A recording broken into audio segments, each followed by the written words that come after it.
are tracking several breaking developments in the coronavirus pandemic, both in Washington, D.C. and here at home. Good afternoon, everyone. We are so glad you're with us. I'm Claire Kellett. In just a moment, I will break down the highlights from President Trump's news conference that you just saw right here on Channel 4. He gave an update on testing and helping those who are struggling with their bills. Across the river in Illinois, the governor, J.B. Pritzker, also just held a news conference this morning with updates on why he activated the National Guard.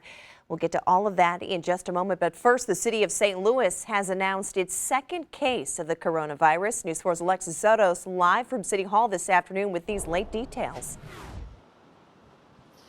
Claire, right now, the St. Louis Health Department is working to contact anyone that may have come in contact with the person with the second case, the presumptive case of the coronavirus here in the St. Louis area. There is a concern that there may have been community exposure because this person continued to go to work despite having symptoms. Here's what we know right now. It is a person of middle age. It was contracted via travel related. That's what the city is telling us today. They learned about the case late last night. They are concerned because the patient continued to go to work while exhibiting symptoms. So that's why there's this idea that there's a potential for community exposure. Right now, though, they have not come in any contact with anyone else that has gotten it. So that means that they don't have proof that there has been community transmission at this time.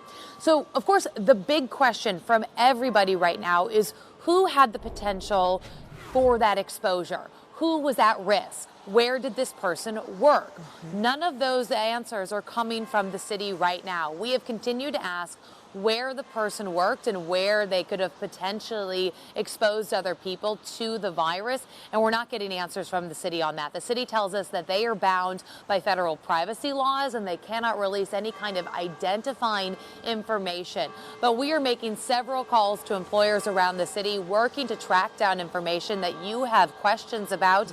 We will continue to do that throughout the day. Stay with News 4 on the latest information about the second presumptive positive case here in the city of St. Louis. Reporting live in downtown, Alexis Sotos, News 4.